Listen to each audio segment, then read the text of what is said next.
Hoy vamos a descubrir cómo surgieron y en qué consistían los primeros sistemas de escritura.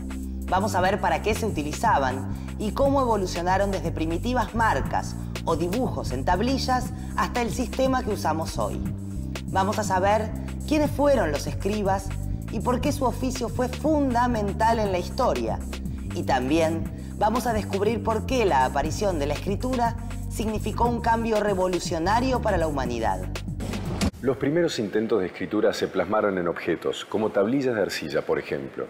Estos antecedentes y primeras etapas de la escritura tienen un valor incalculable, porque dejaron testimonios de un pasado remoto. Aunque los historiadores cuentan con distintas fuentes para el estudio de la historia, como restos materiales, testimonios orales recopilados en leyendas, mitos y costumbres de distintos pueblos, la principal contribución para reconstruir el pasado de estas sociedades proviene de las fuentes escritas. La historia de la escritura se inició hace miles de años, pero el dominio del lenguaje escrito estaba reservado para los sectores poderosos, privilegiados. Acceder a la escritura les otorgaba prestigio social y era una forma de preservar ese poder. Podría preguntárselo, profe, pero dado el tema del programa lo voy a dejar por escrito y en forma de titular.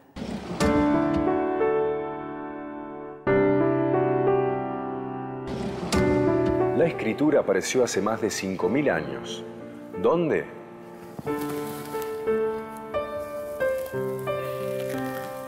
En la Mesopotamia asiática, específicamente en Sumer, al sur de esa región rodeada por los ríos Tigris y Éufrates. La historia de Sumer pudo reconstruirse fundamentalmente a través de las inscripciones fragmentarias escritas sobre tablillas de arcilla. Pero es muy interesante cuál fue el origen y el motivo de las primeras inscripciones. Para controlar las inundaciones del río Tigris y del Éufrates, los agricultores de la Mesopotamia crearon un sistema de canales, diques y pantanos que dieron una gran fertilidad al suelo. La producción era muy abundante y los excedentes de la agricultura, junto con el desarrollo del comercio, llevaron una gran prosperidad a las comunidades de la zona. El comercio de productos entre regiones lejanas era muy intenso. Los barcos que navegaban por el Éufrates amarraban en los puertos, cargados de maderas, metales, pieles y otras materias primas destinadas a las ciudades. Los granos se almacenaban en grandes cantidades en los graneros de los templos, y para los mercaderes era muy importante tener un registro de lo que compraban y lo que vendían. Los sacerdotes tenían que estimar cuánto cereal había en los depósitos y recordar quiénes habían entregado su parte y quiénes no. Está claro, todas estas operaciones comerciales, cantidades, movimientos de mercadería, tenían que ser registradas de alguna forma. Sería imposible memorizarlas. Tenían que encontrar un sistema de registro. Exacto, y el primer sistema que se utilizó, curiosamente, tenía similitudes con el que habían usado los agricultores del período neolítico en la Edad de Piedra para controlar el almacenamiento y la distribución de los alimentos. ¿Me ayudas a explicar este sistema de los sumerios? En tu mesa dejé algunas cosas que nos van a ayudar. ¿Qué nos ha dejado el profe por acá? Unos recipientes, unas piedritas de distintos tamaños, piedritas que me hacen acordar un juego que por ahí ustedes también siguen jugando. Yo cuando era chica era muy buena, ahora no sé, pero era más o menos así. Perdón, profe, ¿qué hacían los sumerios con todos estos elementos? El sistema de los sumerios consistía en colocar un número variable de cuentas o fichas, nosotros usamos piedritas, de distintos formatos dentro de recipientes huecos y esféricos de arcilla, para representar cantidades de animales o de productos. Supongamos entonces que tuviéramos que contabilizar 6 bueyes. Bueno, agarra un recipiente y acá van 1, 2, 3, 4, 5, 6 piedritas. Y sobre la superficie del recipiente se hacían anotaciones y signos recordatorios de lo que había en su interior. Ah, bueno, no lo harían con un marcador, sino con algún punzón o algo así. Yo le voy a hacer 6 palitos. Uno por cada piedrita. Muy bien, y esas simples marcas representan una de las transiciones más importantes en la historia del hombre. ¿Una forma rudimentaria de escritura? La primera manifestación del principio lógico de la escritura, que se podía reemplazar con símbolos como el que hiciste en el recipiente, el contenido real de las cuentas o fichas, o piedritas en nuestro caso. Pero los sumerios dejaron mucho más. Otro rastro de escritura sumeria es el de las tablas de arcilla cocida, que contenían pictogramas. ¿Pictogramas? Pero, ¿qué son los pictogramas? Yo voy a utilizar nuestro buscador, que es infalible. A ver... Acá está. Pictogramas. Dibujos que se utilizaban para representar objetos. Estos dibujos o pictogramas componían los sistemas más primitivos de escritura. La escritura pictográfica. Otra vez te voy a pedir que me ayudes, ahora desde el pizarrón. ¿Y también los chicos, se animan? Sí. Muy bien. A ver, alumna Ernestina. Sí. Te voy a pedir que hagas un dibujito muy simple para representar alguna cosa u objeto que los chicos puedan comprender. Bueno, a ver...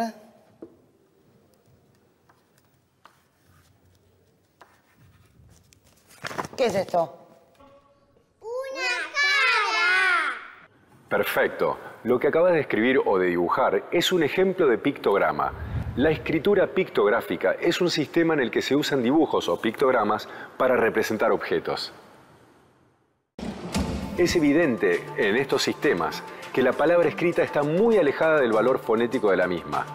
No existe correspondencia entre los signos gráficos y la lengua que tratan de representar. Ah, creo que entendí. Un pictograma. A ver, yo por ejemplo hago este dibujo. Aunque usted no lo crea, profe, esto es un chancho. Es el dibujo de un chancho. Representa a ese animal independientemente de la forma en la que se pronuncia su nombre. Claro. Y para evitar confusiones fue necesario llegar a un acuerdo. Cada marca en las tablillas debía tener un significado único y muy pocos debían conocer ese significado. Así nació un nuevo oficio que ejercían pocas personas, conocedoras del significado de cada signo y de la técnica para escribirlos. Yo sé cuál es ese oficio. El oficio de escriba. Con el tiempo se fueron creando signos para designar cada cosa. Por ejemplo, un signo representaba la miel, otro significaba pescado, otro ganado. Después se fueron incorporando números, nombres. En un principio se realizaban marcas con un punzón de mimbre en una tablilla de arcilla húmeda, que se dejaba secar al sol o se exponía al calor de un horno para que se endureciera. A cada una de esas marcas se le asignaba un significado.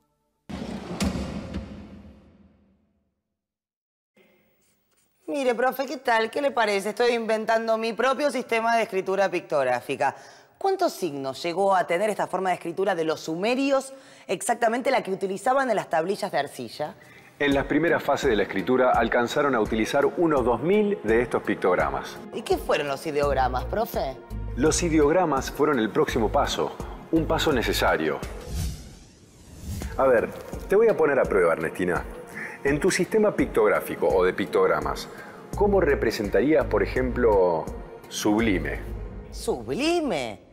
Pero no puede ser algo más fácil. Empezamos con cara, con vaca, con chancho, pero sublime. Entonces, ¿idiosincrasia? Idiosincrasia. Profe, me está tirando a matar. No te preocupes. A los sumerios les pasó algo parecido. A medida que evolucionaba la escritura, los signos eran cada vez más distintos a las cosas que designaban, es decir, más abstractos. Los signos más sencillos y lineales comenzaron a combinarse para poder representar todas las cosas de la vida, como el amor, el dolor o la paz.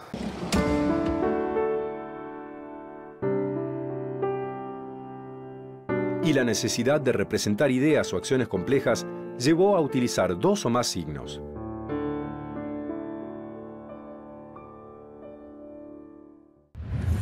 Por ejemplo, comer. Comer se representaba con el signo que se representaba al pan, seguido del de la boca. Y estos dos signos o pictogramas formaban un ideograma. Entonces, los ideogramas ampliaron las posibilidades de los pictogramas. Permitieron designar más cosas. Pero, ¿era suficiente este sistema? ¿Era completo? No. Este sistema ideográfico de escritura era limitado para anotar todos los nombres propios y las ideas abstractas, como algunas de las que te pedí. Ah, entonces me hizo trampa. Bueno, un poco. Entonces, para resolver el problema de esos nombres o ideas que no podían representar, los sumerios empezaron a utilizar el fonema de los signos en lugar de su valor gráfico. Cuando un escriba necesitaba registrar una palabra que no tenía ideograma, podía recurrir al signo que representaba otra palabra, pero que sonaba parecido a la que quería escribir.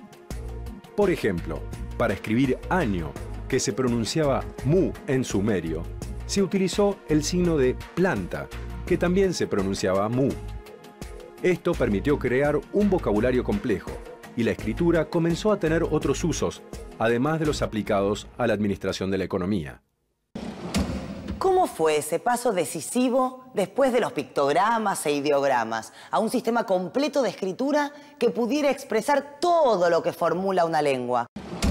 Claro, como los ideogramas en realidad representan objetos del mundo real, en cierta manera tienen una capacidad limitada de expresión de la lengua, porque hay especialmente todo un conjunto de palabras abstractas que en principio no se pueden expresar de una manera directa con un solo signo. Es en este punto en que, tanto en Egipto como en Mesopotamia, se empieza a advertir que al lado de los ideogramas comienzan a aparecer, un tiempo después, otro tipo de signos, que en realidad son también pictogramas, pero en los que ya no tiene valor el objeto representado como tal, sino que se vacía ese concepto que ese dibujo representaba y se conserva el sonido de aquel objeto. Al disponer de estos nuevos signos que solamente tienen un valor de sonido y no un valor de representación del objeto, se dispone de la posibilidad de combinar esos nuevos signos, que siguen siendo pictogramas pero que tienen una función diferente, y a partir de la posibilidad de evocar las palabras que en la lengua se expresaban de una manera determinada con estos signos que tienen un valor fonético específico, se pueden empezar a construir palabras abstractas y a ampliar el conjunto de las palabras posibles, ¿no? Ay, el Quijote, la Divina Comedia, el Martín Fierro, clásicos de la literatura. ¿Se los deberemos a los sumerios? No es que Dante, ni Cervantes, ni José Hernández fueran sumerios, pero con el sistema de escritura que idearon los sumerios, nació la literatura. ¿No, profe? Sí, el sistema de los sumerios comenzó a utilizarse con distintos fines. Escribir las hazañas de los héroes, enseñanzas, leyes, alabanzas a los dioses y poemas. Y así comenzó la literatura.